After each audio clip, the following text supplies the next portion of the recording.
अगर शरीरधारी आदमी जो शरीरधारी गुरु कहते हैं कि वो भगवान होते हैं, तो भगवान गुरु क्यों नहीं भगवान समझ के गुरु माना।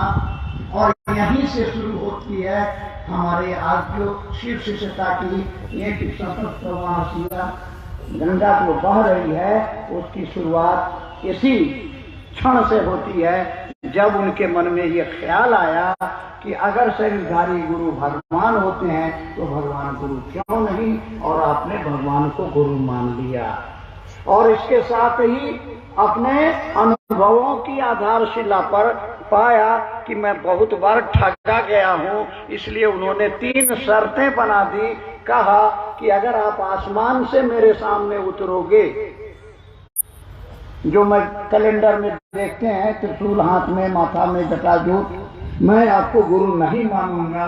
कारण कि श्मशान की साधना के क्रम में अनेकों बार ऐसी स्थितियां आती थी, आसमान से उतरते थे, दिखते थे, लेकिन बाद में पता चलता था कि ये तो प्रेत हैं, धोखा है यहाँ।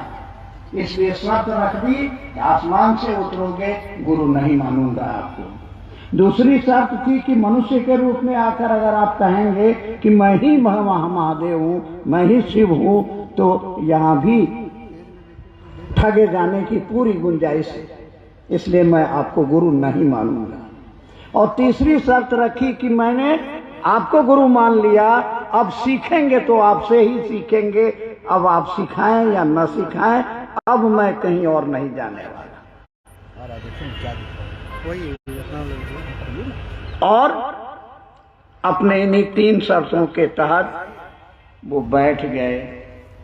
अब तक जो गुरुओं ने सिखाया था, जो क्रियाएं बताई थी, जो मंत्र बताए थे, सबको छोड़ दिया।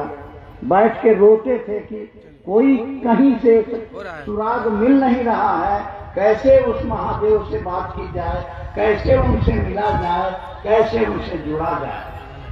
1 साल बीता रोते गाते।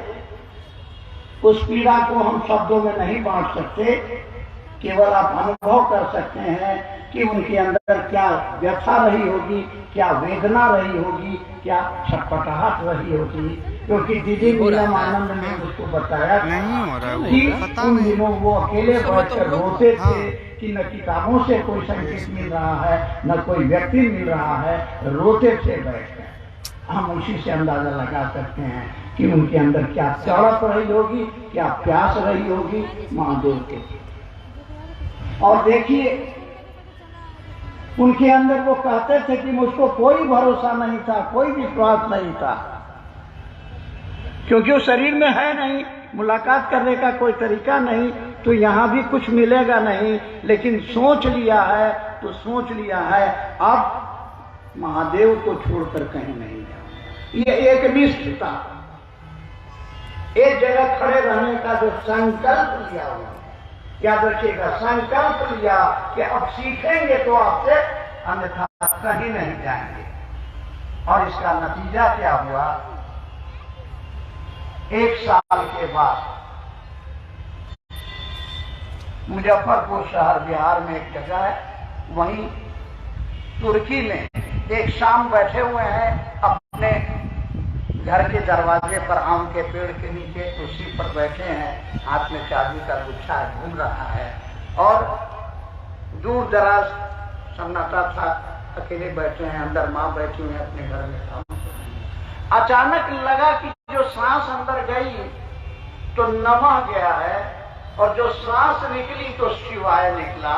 और खुशी से, आह्लाद में उनके मुंह से बहुत जोरों से आवाज निकलती है, रे रे रे ये तक खोजत रहने। इतनी पुरजोर आवाज थी कि आंगन में बैठी माँ पूछ रही है का बुलाई रहल है। और इनकी खुशहाली में हाथ से चाबी का गुच्छा नीचे गिर गया और ये विभोर हो गए, मगन हो गए, क्या मिला है, मैं जिसकी तलाश कर रहा आज उसको मिला, आध्यात्म की चाबी मिल गई। माँ की आवाज दोबारा आती है, जवाब दे देते हैं। जरा सोचिए महादेव ने अपने शिष्य की शर्तों के तहत न वो आसमान से उतरे, न मनुष्य बनकर आए, एक अलौकिक तरीके से उन्होंने मात्र नमः शिवाय दिया, विधि के साथ दिया और कुछ भी नहीं कहा। साहब कहा करते थे कि मैंने जिस महादेव को गुरु माना था और जो शर्तें मैंने रखी, उन शर्तों को महादेव ने कभी नहीं तोड़ा। वो कभी उनके सामने शरीर में उनको जो संवाद देना होता था आकाशवाणी से आता था। और सबसे दिलचस्प बात यह है कि साहब ने शिव को गुरु माना था। क्यों? चमत्कार सीखने। श्मशान की साधना में हम लोग बात किया करते थे कि चिट्ठी हो जाएगी, लोग आएंगे तो उनको कहेंगे जा बच्चा तेरा भला। चमत्कार का मतलब लोगों के दुखों को छुटकारा दिलाना था। और चमत्कार होने लगे, सोचने मात्र से लोगों के दुख दूर होने लगे तो इनको एक डर लगा कि कहीं कोई प्रेत, कोई जीव तो नहीं हमको पकड़। इसलिए सिर्फ अपनी धर्म पत्नी की लीला मान को बताया कि मैंने शिव को गुरु माना। 8 वर्षों तक लगातार लोगों की जिंदगी के अंधेरे को रोशन करते रहे और तब इनके मन में ये ख्याल आया कि ये तो कमाल के गुरु हैं, जूम कर दिया, क्यों नहीं लोगों को गुरु से जोड़ा जाए। और 1982 में पहली बार मधेपुरा में एज ए मजिस्ट्रेट जब जाते हैं, वहां पर बचपन के वो साथी आते हैं मिलने जो उनके साथ श्मशान में साधना करने जाते थे। बातें होती हैं और बातों में ही जब इन्होंने कहा कि क्या करते हो श्मशान की साधना में, महादेव को गुरु मानो, और उत्तर मिला कि हाकिम जाने ही छी गई कि महादेव गुरु छाती, यानी हमको खबर है कि महादेव गुरु है।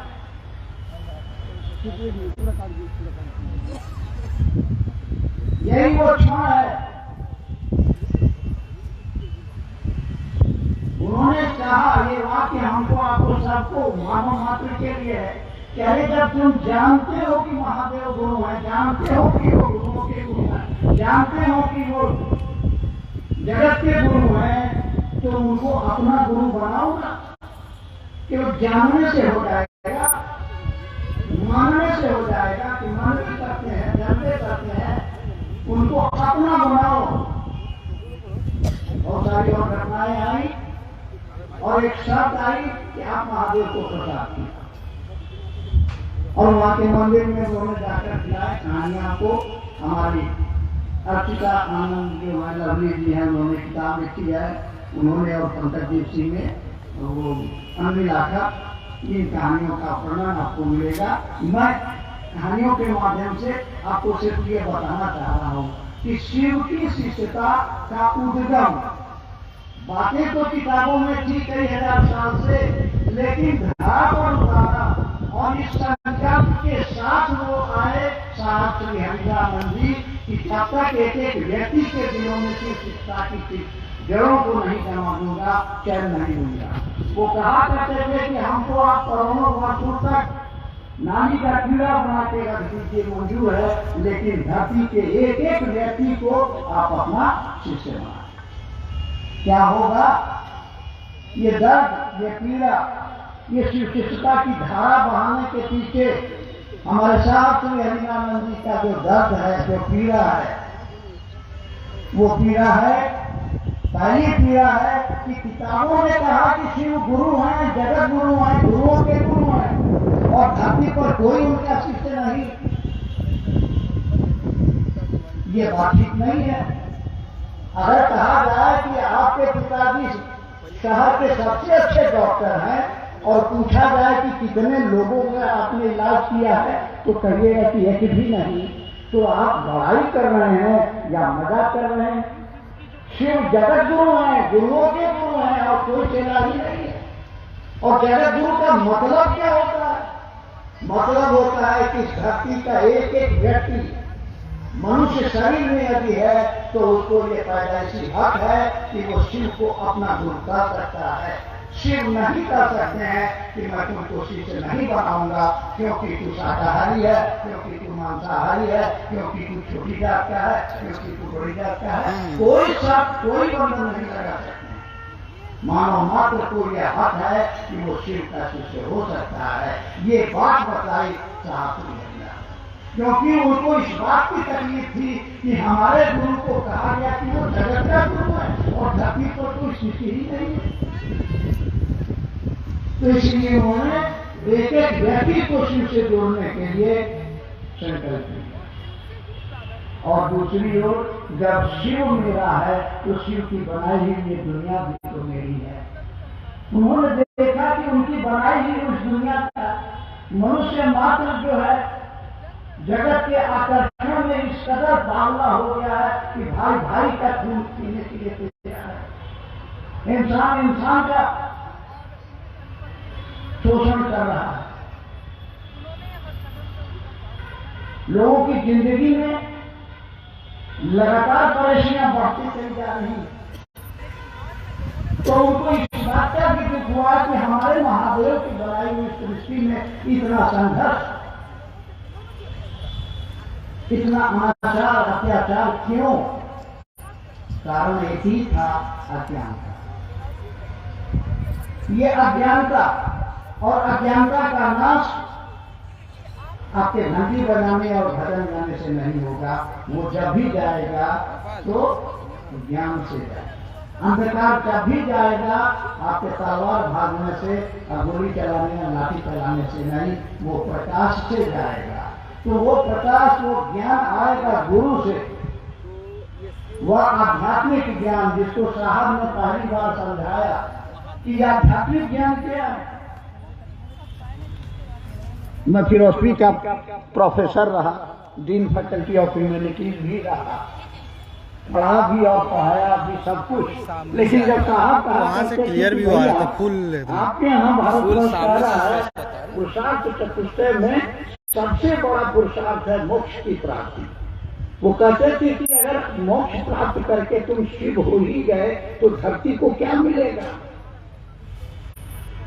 अगर कोई ये नीचे आ जाता है 25 वर्षों तक तपस्या करके पानी नदी को पैर चल करके पार कर जाता है, नहीं दोनों तो मछली की पूजा करो। कोई 15 दिन समाधि लेता है मिट्टी के भीतर में, तो मेढक तो 6 महीना रहता है समाधि पे रहता है, उसकी पूजा करो ना। उन्होंने कहा कि क्या हो गया, अरे शिव का आदमी बनो, शिव का आदमी बनो, सीधा कीजिए, शिव बनो। और यहाँ दिखा भी है, रहो तो शिव, जियो तो शिव, बनो तो शिव। शिव हमारे आदर्श है।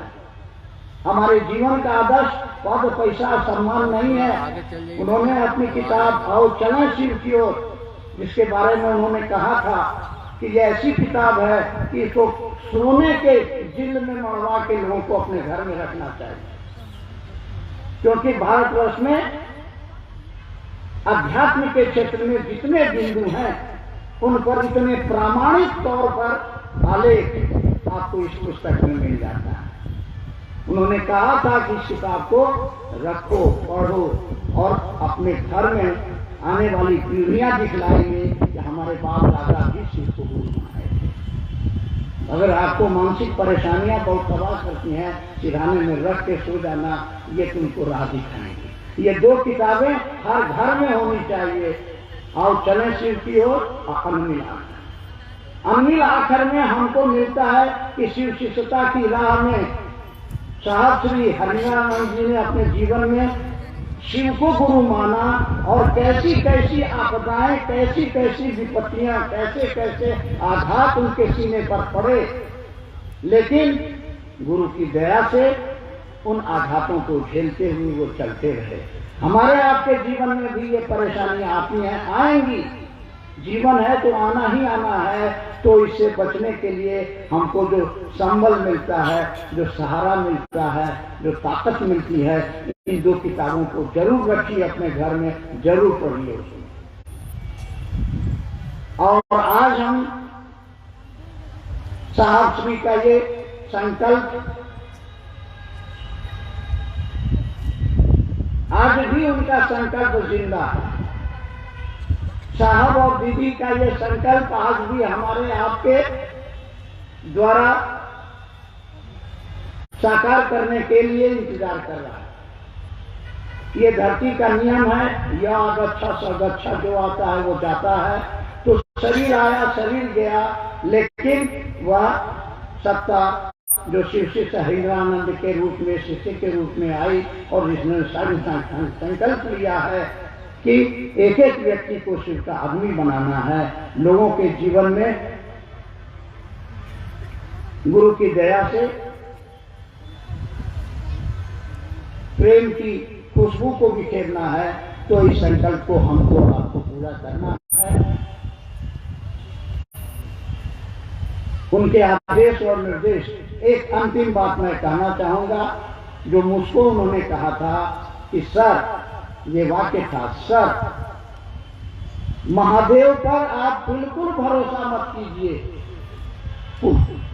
पूरी श्रद्धा, पूरा विश्वास के साथ रहिए। इन्होंने इस बात को लिखा भी है और चले शिव की ओर में आपको मिलेगा पढ़ने। लेकिन मुझ पर विश्वास रखिएगा, मेरे प्रति एकनिष्ठ रहिएगा, क्योंकि शिव शिष्यता की राह मैंने देखी है। मेरी अंगुली पकड़ के चलिएगा, अगर मुझको छोड़ दीजिएगा तो जंगल में भटक जाइएगा। तो मैं आप लोगों से भी करबद्ध प्रार्थना करूंगा कि साहब श्री के द्वारा जो रास्ता दिखाया गया है, जो राजमार्ग दिया गया है, उस राजमार्ग पर चलिए और दूसरों को चलने के लिए प्रेरित कीजिए। उन्होंने 3 वाक्य कहा था, स्वयं शिव शिष्य बनो, दूसरों को शिव शिष्य बनाओ और अपने महादेव से दया मांगो कि मेरा मन समझे। मेरा यानी मेरा, हर व्यक्ति अपने बारे में, हमारा मन समझे कि महादेव मेरा है। और अंतिम बात, साहब ने कहा कि अगर कोई व्यक्ति नहीं समझता है कि महादेव मेरा है, तो महादेव से जुड़ा हुआ कोई काम ठीक से उससे नहीं होता। थोड़ा सा भी, अगर थोड़ी सी भी समझ आ गई कि महादेव मेरा है, तो तीनों सूत्र आपका स्वतः बढ़िया ढंग से हो जाएगा। परिवार का पालन पोषण भी आप ठीक से कर लीजिएगा, सारा जीवन ही आपका सुंदर हो जाएगा। तो अपना और पराया, यहाँ पराया तो कोई है नहीं, सभी अपने हैं। सबको अपना समझकर सबका भला चाहना है। इसीलिए साहब ने कहा, आओ कौमा चलें शिव की। उन्होंने नहीं कहा कि भजन गाओ, प्रसादी चढ़ाओ। उन्होंने कहा कि सारा अध्यात्म उस जगत गुरु ने एक वाक्य में आपको दे दिया है, और वो है दूसरों को शिव शिष्य बनाओ। क्योंकि कहा गया है, नियम है, साहब ने लिखा भी है, कहा भी है कि गुरु आदेश ही सबसे बड़ी ताकत। गुरु के आदेश में इतनी ताकत है कि आप उस आदेश को जैसे पूरा करेंगे वो प्राप्त है। चलिए आप सभी के चरणों में। हम लोगों ने अभी सुन रहे थे, हम सभी लोग मिलके मंडल सर को